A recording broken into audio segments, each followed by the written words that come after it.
É um prazer, tê-los conosco nesse nosso primeiro Frontier Day. Meu nome é Alexandre Cancherini, eu sou gestor e analista de renda variável da Frontier Capital. Nesse painel, eu tenho a honra de debater com o CEO do Grupo Notre Dame Intermédica, Irlau Machado, sobre a dinâmica do setor de saúde suplementar no Brasil no pós-pandemia. Irlau, antes de mais nada, muito obrigado por ter aceitado o nosso convite e disponibilizado esse espaço na sua agenda. É um prazer tê-lo conosco aqui hoje. Prazer é meu. Poderia ficar aqui um tempão para apresentar o Irlau, né? Acho que desde a gestão transformadora dele à frente do Hospital AC Camargo, até os últimos anos na liderança da Intermédica. Mas, como a gente costuma dizer, né, os números eles tendem a falar por si só. Então, eu vou me ater à performance das ações da Intermédica desde o seu IPO em abril de 2018, né, com retorno anualizado aí de cerca de 46%, as ações da companhia liderada pelo Irlau superaram significativamente o Ibovespa, que nesse mesmo período apresentou um retorno anualizado de 6,40%. As ações da Intermédica, elas fazem parte do nosso portfólio desde o começo da gestora, né? Primeiro na carteira do nosso fundo tradicional de ações, o Frontier Ações, e depois de 31 de março no portfólio de ações Brasil do Frontier Long Bias FICFIA, né? A gente vê a tese de investimento da Intermédica ancorada em 3 pilares principais, né? O primeiro pilar é uma combinação muito rica de fatores micro e macro.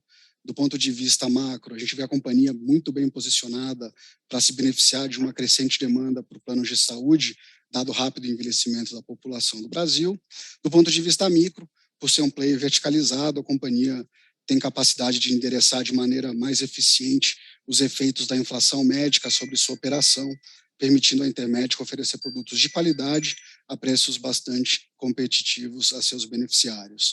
O segundo fator está relacionado ao seu posicionamento geográfico, né, exposto a regiões de maior potencial de crescimento, como a região sudeste do Brasil. A Intermédica deve continuar consolidando o mercado e se beneficiar da retomada da economia que a gente vislumbra aí para os próximos anos. Além disso, do ponto de vista operacional, a gente espera uma melhora relevante ao longo dos próximos trimestres, fruto da normalização de sinistralidade Covid e de uma maior racionalidade de precificação por parte dos seus competidores. O terceiro pilar é o grande potencial de reconhecimento de sinergias, tanto de receitas quanto de custos, que a gente estima que seja na casa de dezenas de bilhões de reais, subsequente à aprovação do deal com a Hapvida, que consolida e vai consolidar a nova companhia como a maior operadora disparada de saúde do Brasil. Então, acho que antes de começar nosso bate-papo, eu queria lembrar a nossa audiência que perguntas podem ser feitas durante a duração do painel pelo ícone de perguntas que se encontra no canto direito superior dessa página. Bom, sem mais delongas, para esquentar aqui, Irlau, conta para a gente um pouco como foi liderar a maior operadora do Brasil durante esses últimos anos, especialmente desafiadores por conta da pandemia. Alexandre, bom, primeiro, muito obrigado pelo convite ao Frontier.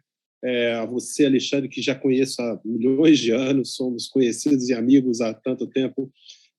Respeito muito a casa de vocês. Muito obrigado por esse convite.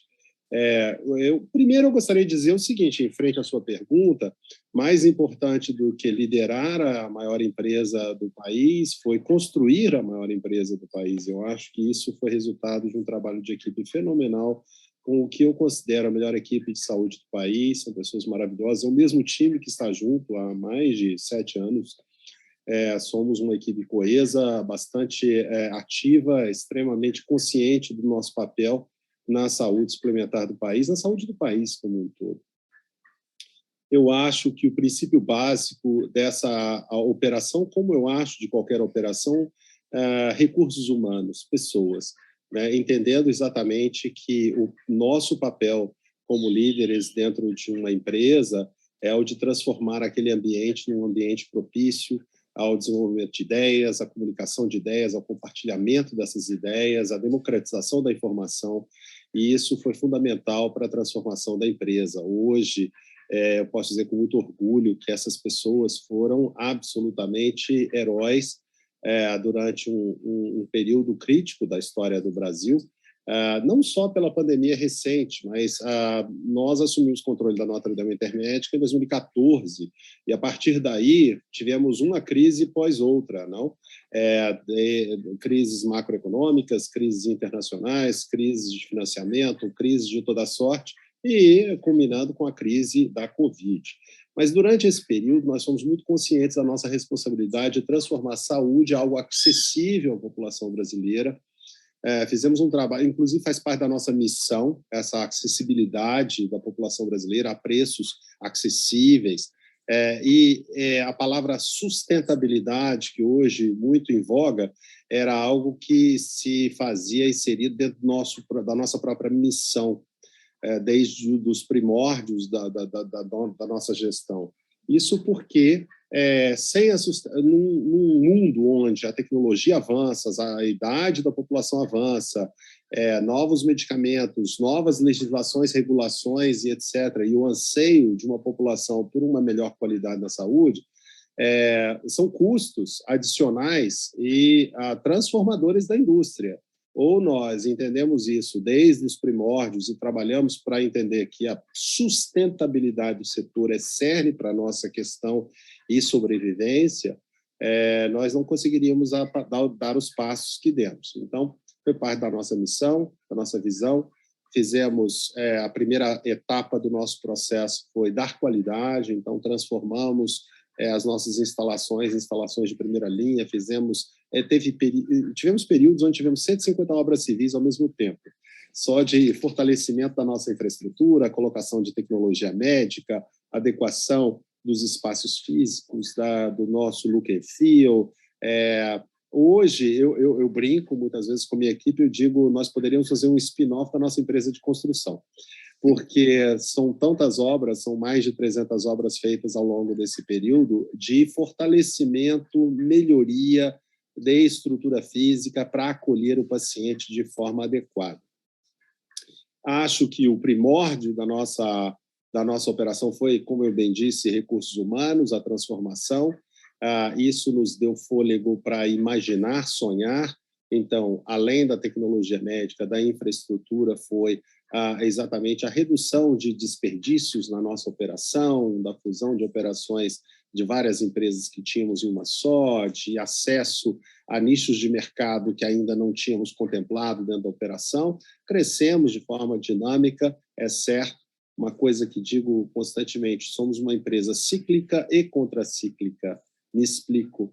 Uma empresa cíclica que, quando a economia vai bem, obviamente, empresas contratam mais recursos humanos precisam de um plano de saúde e crescemos.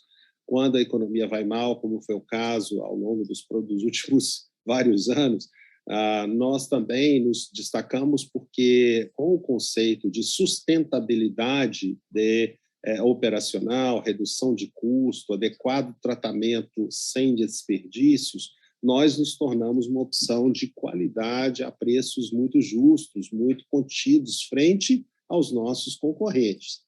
Isso nos trouxe de uma empresa que tínhamos no início dessa nossa jornada 1.200.000 aproximadamente beneficiários de saúde para cerca de 4,5 milhões este ano, num período tão curto de 7 anos aproximadamente.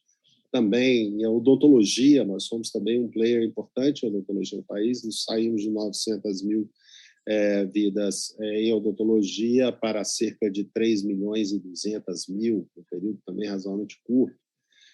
E isso foi fruto exatamente de uma estratégia de continuamente incrementar a qualidade, incrementar o acesso, buscar sustentabilidade nos custos, adequada regulação, para que dentro de um sistema de mutualismo pudéssemos oferecer o melhor àquele que de fato precisava do serviço, enquanto existia uma contribuição justa para os demais participantes do sistema. Nossa empresa tem feito esse trabalho e que eu acho que agora, digo eu, com muito orgulho, né, temos hoje uma operação que adentrou-se em estados como Santa Catarina, como Paraná, mais recentemente, Minas Gerais, Brinco, quando em 2014 assumimos a operação da Notre Dame Intermédica, tínhamos tão somente 8 hospitais, basicamente focados no estado de São Paulo, alguma coisa no interior de São Paulo. Hoje, só no estado de Minas já temos 7. Rio de Janeiro já adquirimos uma série de operações, no Paraná, idem, e agora temos um evento importante, que é a consolidação da nossa posição, não a consolidação, mas o nosso baby step no Rio Grande do Sul, um estado absolutamente estratégico para nós, através da aquisição do CCG, que foi uma compra aprovada agora por todos os órgãos reguladores, e tomaremos controle disso, provavelmente fecharemos a operação no princípio de janeiro. Então, estamos muito bem nesse sentido. Muito bom, Ilau. Parabéns aí pelo trabalho. Ilau, mudando um pouco de assunto, né? Assim, a despeito das dúvidas relacionadas a novas variantes, né? O que a gente observou ao longo dos últimos meses é uma redução bastante importante de internações e óbitos associados ao Covid, né? Então, assim, algumas perguntas. Assim, é possível afirmar que o pior ficou para trás, né? Que tipo de lição você diria que o sistema ele leva, né, dessa pandemia na medida que ela perde força? Como a Intermédica sai dessa fase mais crítica, né, do Covid, e como imaginar a dinâmica de sinistralidade que tanto custou, né, nesses últimos trimestres num ambiente de normalização de pandemia? Alexandre, a pandemia trouxe um desafio não só para a Notre Dame Intermédica ou a indústria brasileira, mas, sem dúvida nenhuma, um desafio mundial.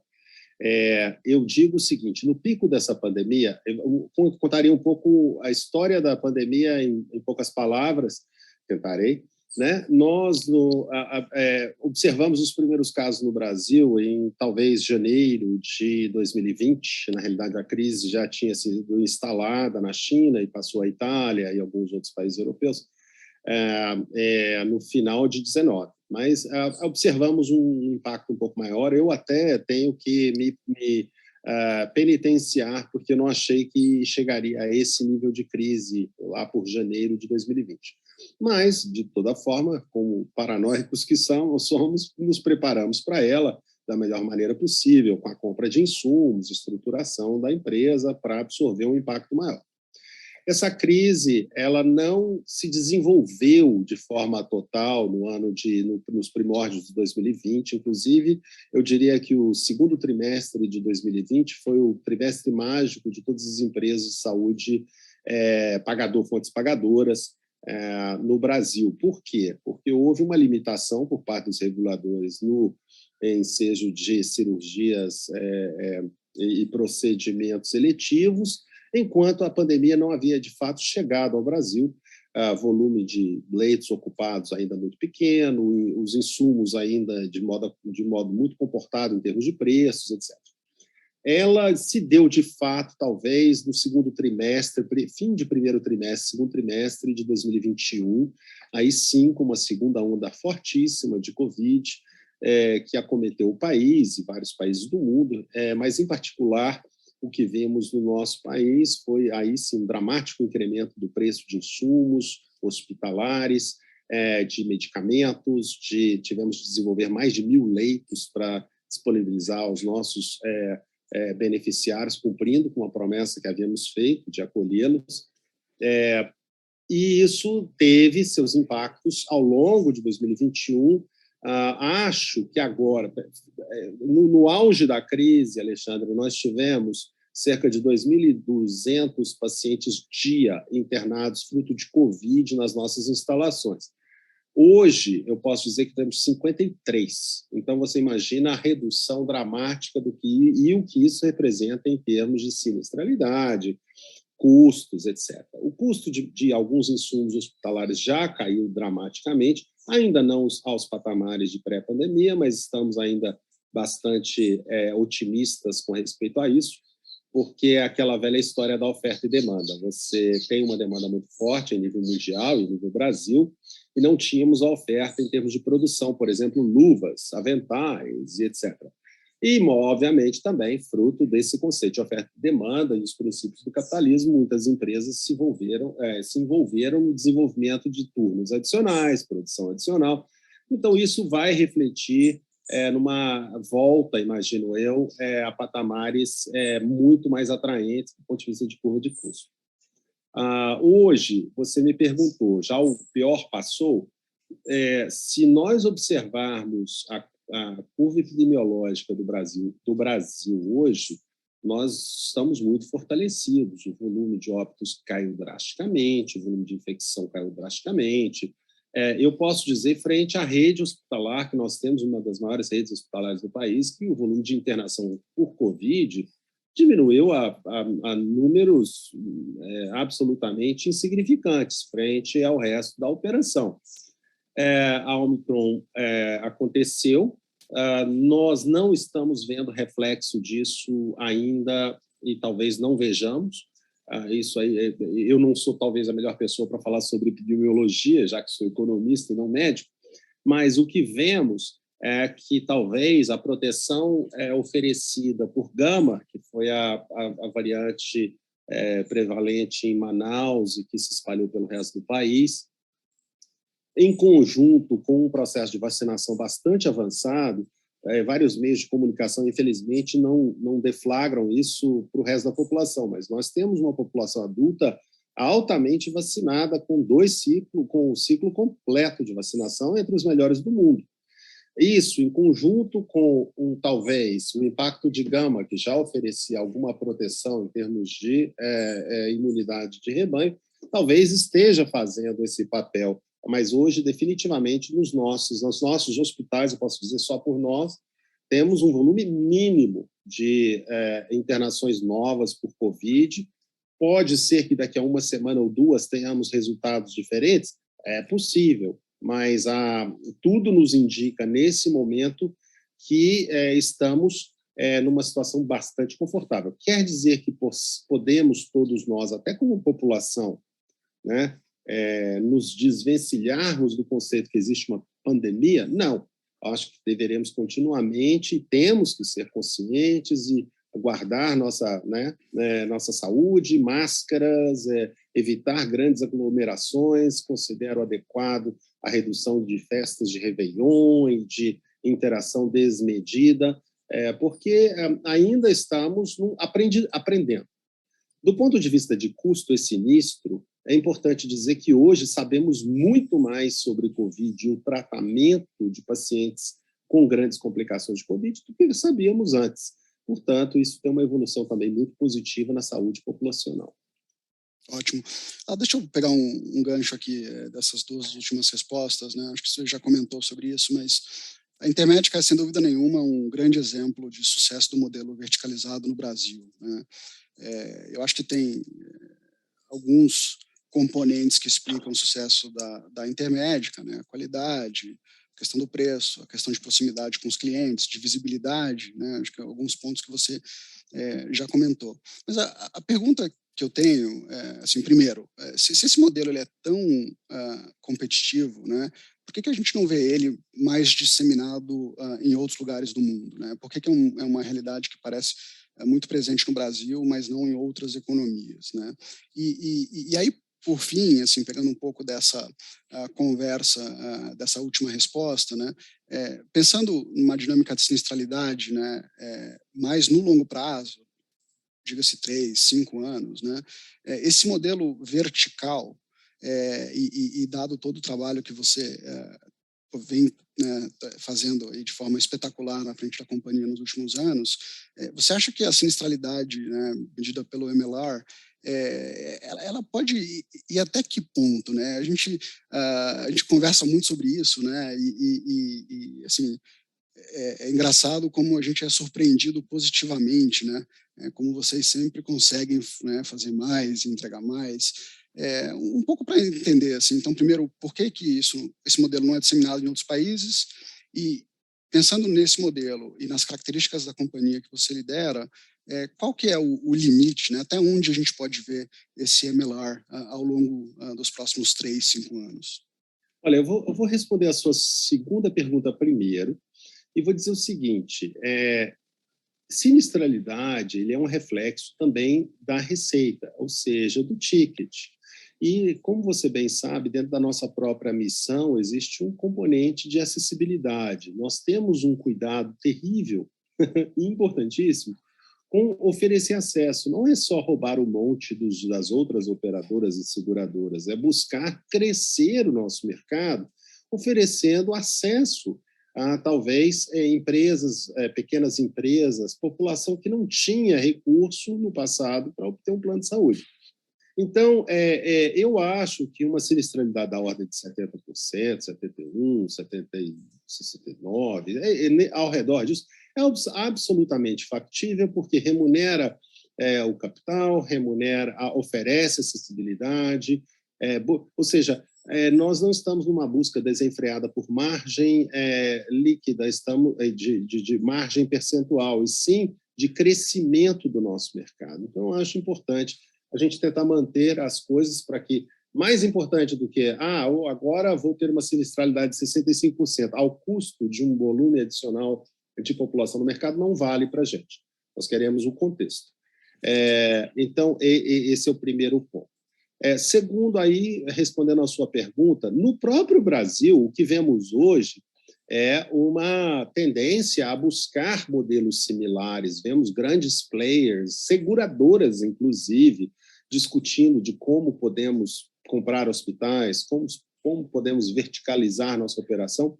E isso é simples, porque quando você tem uma operação verticalizada, as instalações, os hospitais, centros clínicos, o objetivo é de prevenir, de melhorar a saúde, porque melhorando a saúde, melhorando a prevenção, de fato, você também está contribuindo para a sustentabilidade. Dou um exemplo. Um paciente com diabetes desregulado, o custo dele é absurdo, a qualidade dele de vida é péssima, ele tem problemas seríssimos de saúde de toda a natureza e causa um custo absurdo. Um paciente regulado, com visitas constantes aos nossos ambulatórios, com ligações constantes para ver como está o seu nível de açúcar, insulina, glicemia, etc., e os exames, a gente consegue fazer com que esse paciente tenha uma qualidade de vida excepcional, muito melhor, a um custo normal, como se fosse qualquer outro paciente, sem necessariamente ter aquela conotação de um crônico. Enquanto se ele está numa situação vamos assim, sem esse controle, pode evoluir para doença renal, diálise, amputação, cegueira, infecção. Isso tudo é péssimo para o paciente, para a família dele, para a empresa que o ocupa e definitivamente para os custos da saúde. Então, são modelos um pouco diferentes. Quando você vislumbra um hospital standalone, não fazendo nenhuma crítica a isso, a remuneração desse hospital é em função do volume de procedimentos, exames, ou seja, exatamente o contrário. O incentivo econômico é o contrário. Então, nós já vemos várias operações se engajando neste espírito de como podemos fazer parecido com o que eles estão fazendo. Internacionalmente, nós temos nos Estados Unidos uma operação que funciona maravilhosamente na Califórnia, que é a Kaiser Permanente, funciona muito como nós funcionamos hoje no Brasil. Agora, é mais difícil isso acontecer em vários países em função do custo de ativos. A nossa regulação, a nossa regulamentação, a nossa legislação nos fornece algumas oportunidades, talvez adicionais, na utilização dos nossos ativos como reservas e segurança para o resto dos pacientes. Em outros países, não nem tanto. O custo dos ativos maior. E a legislação, que no passado protegeu muito as fontes provedoras de serviço em contra das fontes pagadoras, em outros países isso não é verdadeiro. Então, o equilíbrio funciona de forma melhor, talvez, em vários países, e aqui nem tanto. Então, era uma necessidade do Brasil de buscar esse modelo de uma operação verticalizada. Perfeito. Claro, os mercados globais, semana passada, responderam de forma bastante incisiva, né, diante da identificação de uma nova variante, né, a variante Omicron. Pergunta, assim, o que isso nos ensina sobre a doença, né? Você acha que o Covid faz parte de um novo normal e que a gente vai ter que viver com isso por mais tempo? E do ponto de vista de gestão da intermédica, né? Como está preparado para a possibilidade do surgimento de uma variante talvez mais resistente, ou mesmo assim, como essa pandemia fez você e sua equipe refletirem e pensarem mais sobre cenários de cauda, né, que até pouco tempo atrás a gente não pensava muito a respeito? Olha, perfeito. Primeiro é o seguinte, quando houve o susto, né, da primeira onda, várias operações ao redor do mundo se prepararam com uma busca maior de infraestrutura. Nós compramos ventiladores e abrimos leitos de UTI mais do que alguns estados brasileiros, só dentro da nossa operação. Nós estamos hoje com os ativos preparados, estruturados para incrementos importantes de acometimento da população. Mas, fora isso, eu acho que também nós hoje entendemos melhor como administrar a doença. Obviamente, se houver algum outro tipo de variante que apresente sintomas diferentes ou, vamos dizer, manifestações diferentes, obviamente vamos ter que entender. Mas eu acho que já concluímos ciclos e fluxos de pacientes para evitar contágio, trabalhamos um treinamento absurdo das nossas equipes no que diz respeito a pandemias e doenças infecciosas. Isso permanece. Né? Permanece também, como eu bem disse, todos esses ativos adquiridos ao longo desse tempo e muitas vezes a duras penas e altos preços que hoje não seriam mais necessários, em função da estrutura já estar instalada e disponível. Né? Hoje nós tratamos o assunto com muito mais, vamos dizer assim, destreza e entendimento também de planos de contingência para alocação de pacientes em hospitais A, B ou C, para limitar dificuldade de acesso da população ou até de um lugar comum em procedimentos eletivos e assim por diante.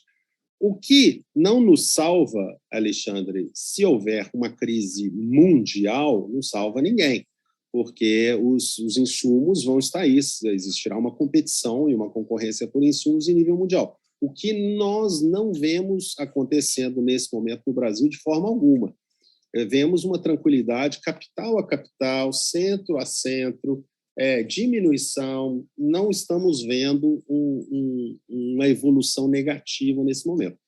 Claro, como qualquer pandemia, se tivermos variantes adicionais, vamos ter que lidar com elas. O importante são as medidas preventivas, que eu acho que estamos todos clamando por elas, vacinação massificada, contínua vacinação, contínuo isolamento social, até a gente ter uma certeza de que a vacinação, juntamente com uma imunidade de rebanho e juntamente com uma imunização mundial, não adianta já, nós tivemos uma falha, eu acho, não da empresa ou do país, em nível global, de imunização global da população. Nós temos ainda uma África com péssimas situações ainda de vacinação, alguns países asiáticos, etc.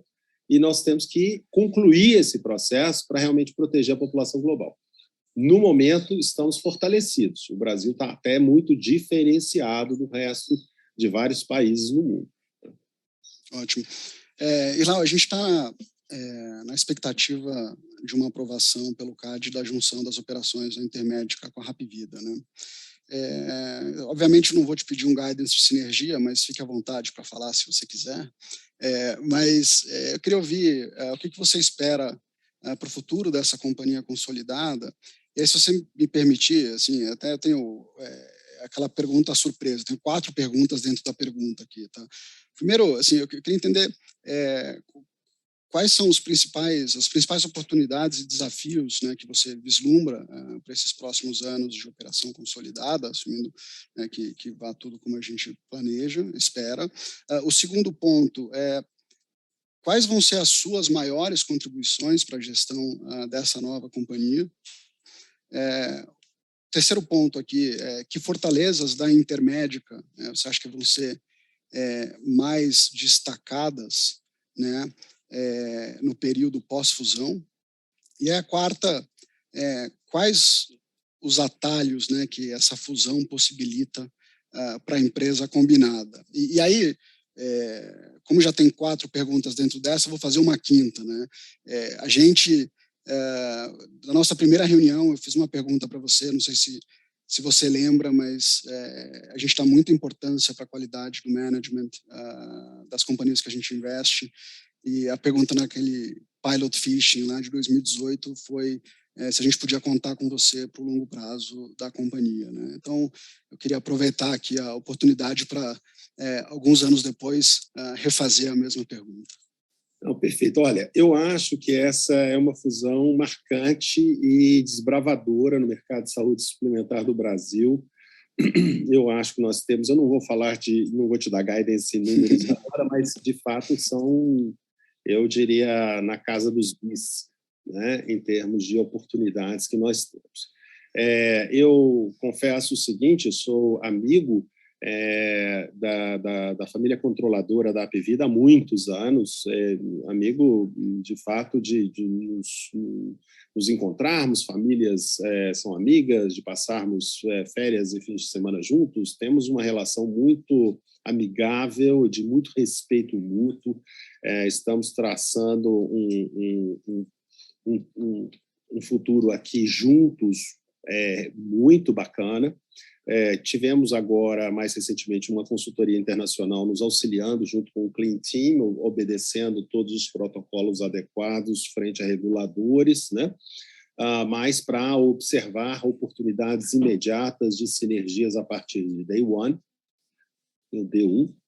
Acho que encontramos muitas oportunidades interessantes. Vejo um plano de saúde de cobertura nacional, com muito bons olhos, algo que nos oferece um fator competitivo absurdo durante esse período. Acho que ambas empresas, que já trabalham muito bem, estarão tendo em conjunto, não só por si, mas em conjunto, uma oportunidade grande frente a esse pós-Covid. Estamos saindo ambos mais fortalecidos do que entramos nela, em função de toda a infraestrutura que nós construímos para absorver volumes e para absorver complexidade e nas melhorias das instalações, e fora as iniciativas específicas por especialidade que cada um fez nas suas respectivas regiões. Nós temos, o óbvio, todos sabem, pela escala que nós estamos falando, o segundo concorrente no Brasil terá talvez 30% do que nós, em conjunto, teremos. Obviamente, a força vai ser bastante contundente nas sinergias em contratos internacionais de manutenção de equipamentos. Nós, em conjunto, seremos o terceiro maior laboratório do país, quase chegando no segundo. Então, nós estamos falando de maquinário, ressonância magnética, tomógrafos, etc., que tem manutenção em dólar caríssima. A gente pode ter alguma outra estrutura de custo para nos auxiliar. Na parte de serviços, nutrição hospitalar, limpeza, segurança, não só, além de, obviamente, os insumos hospitalares. Temos uma sinergia de procurement importante acontecendo. A própria utilização cruzada de nossos ativos vai ser realmente um redutor de custo importante, inclusive para as carteiras atuais, não só para produtos futuros, né? Então, eu vejo como excepcional oportunidade esse futuro vindouro. O time que nós temos montado na região Sudeste, as regiões são, por mais que a gente tenha operações que se pareçam, nós temos operações singulares, elas têm diferença sim, e em função muito das expectativas do consumidor local, são mercados diferentes, expectativas diferentes, concorrentes diferentes. Então, a expertise e experiência, por exemplo, do time Notre Dame Intermédica nessa região é fundamental para o desenvolvimento e crescimento da organização, e isso é muito valorizado por várias vezes medido até pela família controladora e por membros do conselho da Apvida. Nós temos uma relação de troca de informações muito fluida do ponto de vista institucional, não operacional, mas, ao que tudo parece, acho que existe entre ambas empresas um respeito absurdo pelo que nós conquistamos mutuamente nas nossas distintas regiões e com um apreço importante pela qualidade do management das distintas empresas. Então, continuamos muito interessados. Eu, particularmente, vejo isso como uma empresa transformadora na saúde, portanto, gostaria muito de estar presente e trabalhando para essa transformação acontecer de forma espetacular, muito entusiasmado com o que está acontecendo. Então, a não ser que vocês me mandem usar pijama e assistir a Ana Maria Braga, estarei aqui por algum tempo. A gente não quer isso, não. E lá, como era de se esperar, né, quando a gente fala desse assunto de fusão, era esperado que a gente teria alguma pergunta sobre isso, né?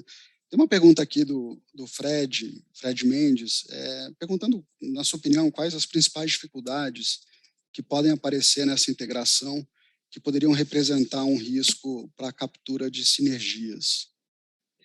Eu acho que sempre existe aquele grande perigo, né? O famoso ego. É mais do que qualquer outra coisa, não são assuntos estruturais, mas de percepção. E, para isso, eu e Jorge Pinheiro, presidente da Apivida, e eu, nos encontramos e falamos largamente em várias ocasiões sobre o estabelecimento de comitês de melhores práticas para que a gente pudesse aprender. Eu acho que ambas empresas têm um histórico de M&As importante, e nesses M&As, uma lição que cabe a todos e a cada um de nós, que a integração é mais importante até do que a própria aquisição.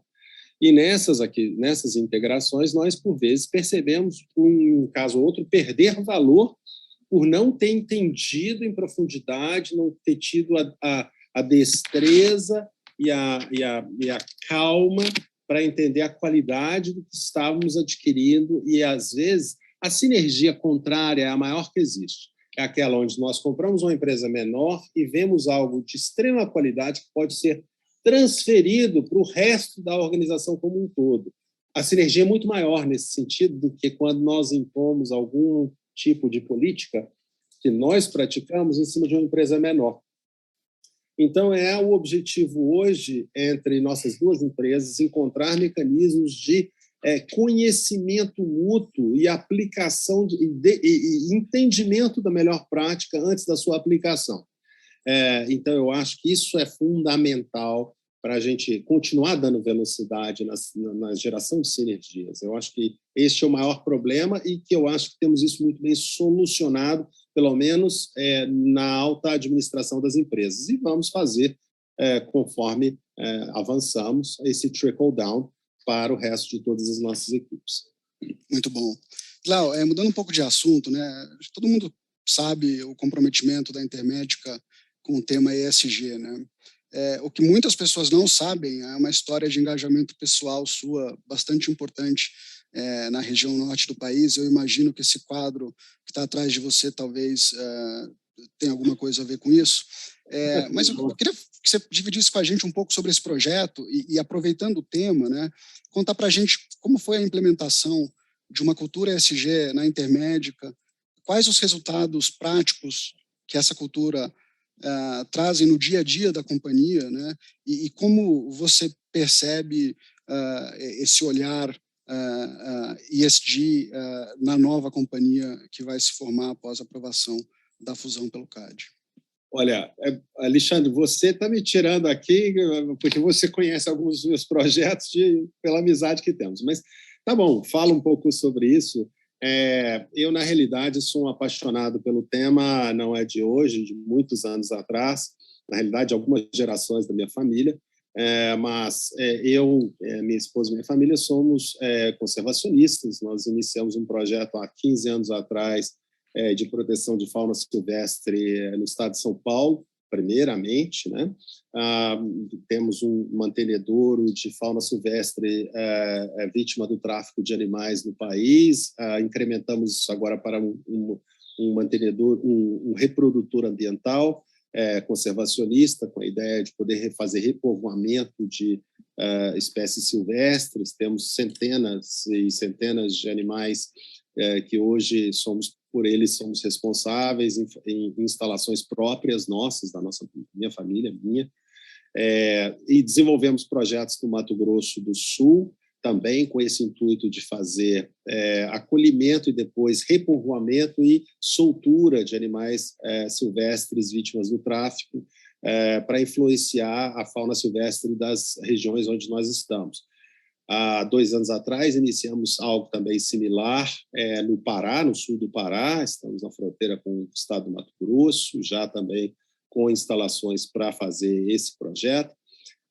Estamos envolvidos com, só para citar algumas espécies, macacos bugio, que quase foram dizimados em São Paulo, fruto da febre amarela, da crise de febre amarela que tivemos alguns anos atrás, macacos prego, raposas, araras, das mais diversas espécies. Estamos envolvidos com tucanos, agora vamos receber com antas, estamos agora recebendo também nas nossas instalações lobos-guará, para também fazer essa disseminação, reprodução e disseminação. O objetivo nosso estamos num projeto com o OnSafari, uma organização que admiro muitíssimo, também com reintrodução de onças pardas e pintadas na região do Pantanal, e agora também com a nossa operação no Pará, vamos tentar movê-los para o Pará também. E nosso objetivo é exatamente, estamos nos unindo com outras empresas e institutos para ampliação desse processo. Temos um corredor que provavelmente vai chegar ao maior corredor ambiental do mundo, no estado do Mato Grosso do Sul, na região do Pantanal, aproximadamente 400 a 500 mil hectares de terra dedicados ao fluxo de animais silvestres e reintrodução de fauna entre amigos, fazendeiros, institutos. Estamos acolhendo isso numa ilha ambiental. Então, é uma paixão nossa, que estamos muito envolvidos em vários projetos dessa natureza como família. Dentro da empresa, sustentabilidade, como eu bem disse, faz parte até da nossa missão, está lá escrito. Por quê? Porque sustentabilidade significa isso. Numa evolução de custo terrível da saúde em nível mundial, com novas tecnologias, patologias e envelhecimento, o que podemos fazer para transformar sustentável o sistema de saúde? Então, já faz parte do vocabulário e da narrativa de Notre Dame Intermédica há muito tempo. O que nós agregamos a isso foram outras etapas do processo de sustentabilidade, tais como clima, tais como utilização energética, matrizes, etc., assim como disponibilidade de dejetos e como que a gente pode fazer o nosso planeta um pouco melhor do que nós o encontramos. E a resposta da equipe, somos hoje quase 30 mil colaboradores dentro do nosso grupo, foi absolutamente fantástica, porque já era do cerne do nosso evitarmos desperdício, bobagem, coisas não necessárias para o bem-estar da população e que a gente pudesse reverter isso em acesso aos demais. Então, o resultado tem sido fenomenal. Nós já contratamos, do ponto de vista de matriz energética, hoje, as coisas mais simples, né? Uma frota de veículos já utilizando combustível renovável, mas, assim, ampliamos isso para contratação e construção de usinas fotostáticas para a produção de energia solar, e que vai abarcar, nesse primeiro momento, já no primeiro ano, 60 centros clínicos dos nossos, sem necessidade de energia hidroelétrica. Nós estamos ainda agora programando para a segunda etapa incluir nossos hospitais. Nossos dejetos orgânicos hoje já são todos compostados e transformados em adubo para hortas comunitárias ao redor do país. Do ponto de vista social, eu vou falar um pouco de Notre Dame Intermédica, mas eu vou jogar um conceito aqui que é do meu coração, já que você me abriu o pano, né? Quando a gente olha, uma situação, por exemplo, no Pantanal brasileiro, com gado e etc., o produtor tem razão de estar incomodado, talvez, que ele esteja perdendo 5% do seu rebanho para onças ao longo dos anos. E muitas vezes, alguns deles decidem tomar uma decisão que eu considero absurda e equivocada, contratar um matador de onças para matar uma onça. Pago R$1.000 se você trouxer a cabeça da onça. Ora, se a gente pensar de uma forma um pouco diferente, tá? A consultoria de como evitar as onças no pasto, de como transformar alguns específicos ambientes em ambientes de proteção e assim por diante, aquele que vai receber R$1.000 para matar uma onça, talvez ganhe 2 a 3 mil para ser um guia para turistas verem onças. A família dele vai ter emprego em pousadas ao redor da região para acolher turistas do mundo inteiro que virão para ver. O gado será protegido, sem dúvida nenhuma, porque existem mecanismos para isso, o próprio Instituto On Safari pode ajudar com esse tipo de coisa. Então, a ideia é a gente fazer uma coisa sustentável, não só para o meio ambiente, mas também para a população. Aí refiro-me de volta à própria Notre-Dame Intermédica, dentro desse sentido, que nós queremos que essa transformação ela ocorra dentro do meio ambiente, de forma sustentável, na parte social também, da criação de empregos e postos de trabalho, como na inclusão. E a inclusão é mais do que falar sobre diversidade, seja ela de gênero, de raça, de etnia, etc., a inclusão de todos. Porque aí a gente também vê pessoas que fazem parte do grupo que nós consideramos hoje ainda aqueles, né? O homem branco, heterossexual, de idade... Né? Tem muitos deles na rua também.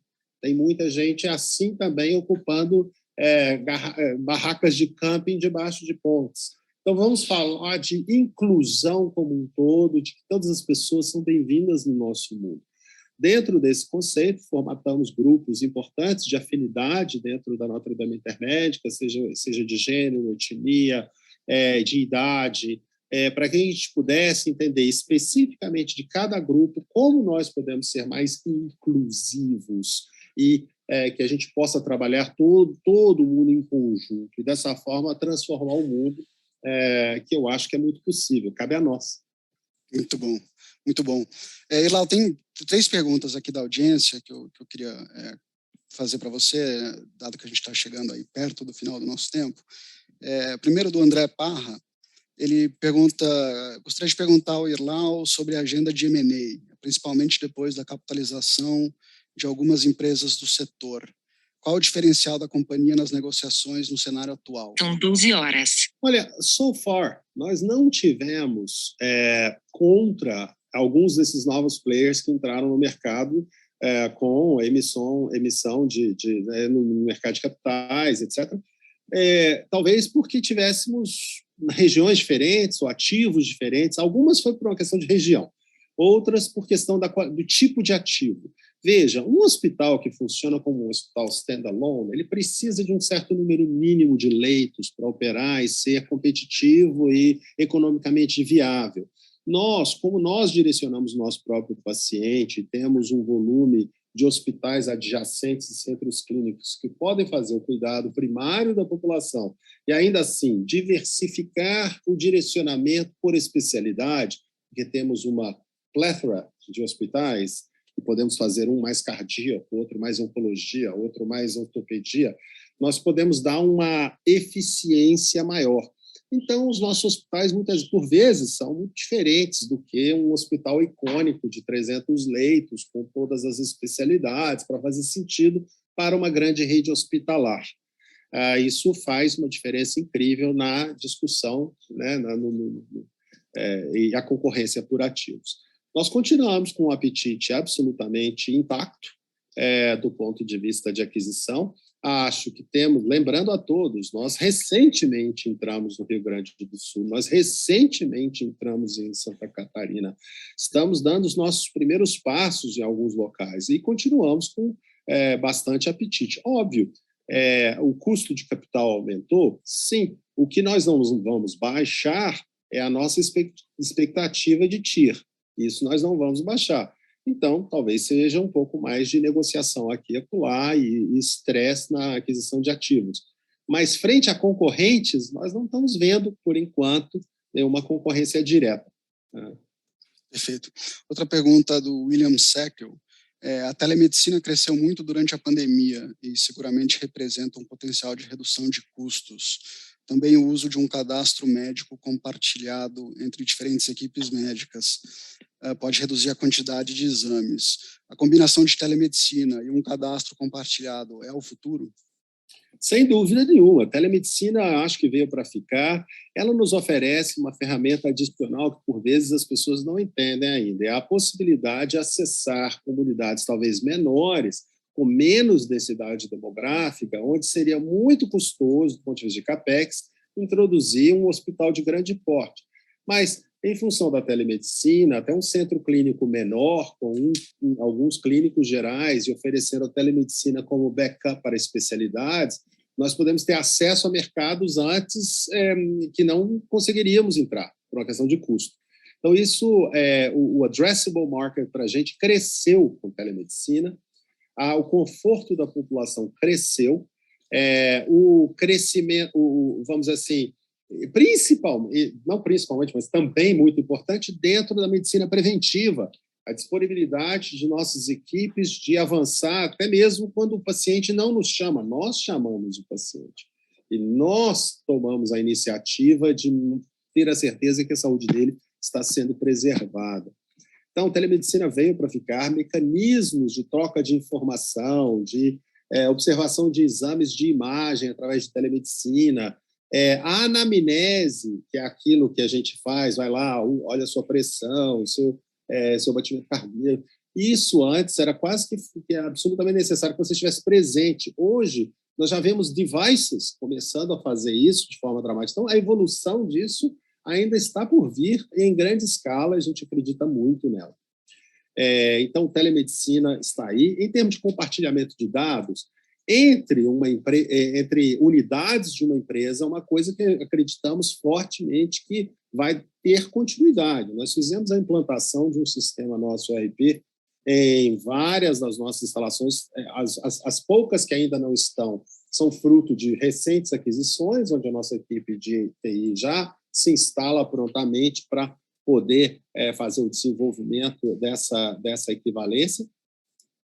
E isso nos oferece uma grande oportunidade de compartilhamento desses dados, mas mais importante ainda, da prevenção, porque ele nos oferece dados suficientes. A gente imagina, por ser uma empresa verticalizada, temos os dados de milhares e milhares de clientes ao longo de muitos e muitos anos.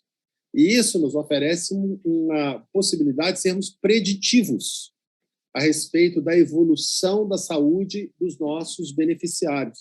E a gente pode intervir antes mesmo que uma patologia se insira.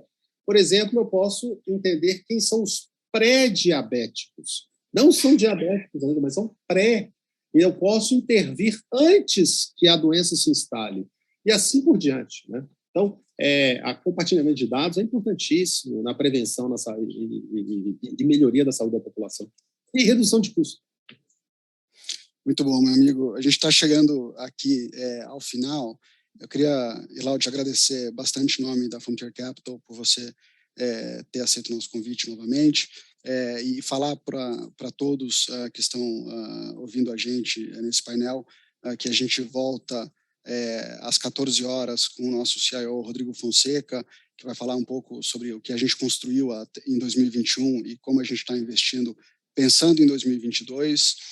Às 15 horas, o Ilan Goldfein, presidente do Conselho de Administração do Credit Suisse do Brasil e ex-presidente do Banco Central, debate com o nosso gestor macro global, Jorge Dib, sobre crescimento sustentável, oportunidades e desafios além de 2022. E às 16 horas, a gente tem um painel com o título de Reduzindo Desigualdades da Primeira Infância ao Ensino Superior, com a Fundação Maria Cecília Souto Vidigal, Passos Mágicos e Primeira Chance. Então, acho que com isso, Ilau, eu volto para você, para suas considerações finais desse papo que foi, sem dúvida nenhuma, espetacular. Alexandre, muito obrigado mais uma vez a você, a Frontier, a todos que nos ouvem. Se eu pudesse lançar uma mensagem, é de otimismo, gente. Nós temos muita coisa bacana pela frente. Sem dúvida, essa pandemia foi aquela que nos colocou a todos muito para baixo em nível mundial.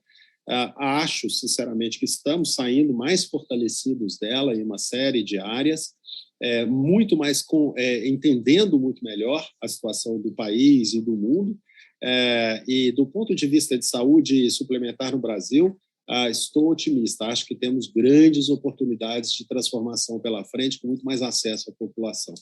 Com isso, os deixo. Muito obrigado. Obrigado, Irlau. E nada de pijama ou Ana Maria Braga para você, tá? Combinadíssimo. Abraço.